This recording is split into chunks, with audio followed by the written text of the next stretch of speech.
النياسيناميد بقى من أشهر المكونات في روتين العناية بالبشرة، والنهاردة هنتكلم عن فوائده وليه بقى ترند الفترة دي وازاي نستخدمه صح علشان نجيب أفضل نتيجة. النياسيناميد هو شكل من أشكال فيتامين بي 3 مضاد أكسدة قوي، وواحد من أكتر المكونات اللي ليها أبحاث مثبتة على تحسين البشرة. بيقلل إفراز الدهون، يعني مناسب للبشرة الدهنية والمختلطة، بيساعد على تصغير شكل المسام، وكمان بيوحد لون البشرة وبيقلل التصبغات والبقع الداكنة، بيهدي الاحمرار والالتهابات، يعني مناسب للبشرة الحساسة، بيعزز حاجز البشرة ويحافظ على الترطيب، وكمان ممكن يساعد في تقليل الخطوط الرفيعة مع الوقت. طب ازاي نستخدمه؟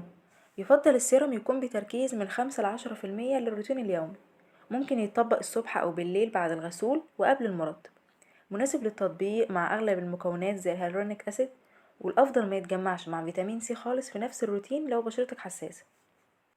لمين مناسب؟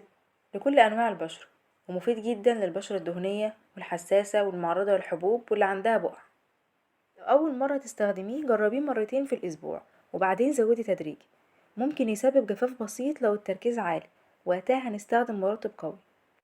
وأخيرا النياسيناميد من أكتر المكونات اللي فعلا فرقت مع ناس كتير، بس أهم حاجة الاستخدام الصح والاستمرارية. قوليلي في التعليقات جربتيه قبل كده ولا لأ. اتمنى يكون الفيديو عجبكم، تابعوا الحلقات الجايه وما تنسوش تعملوا سبسكرايب ولايك للفيديو وشير للقناه.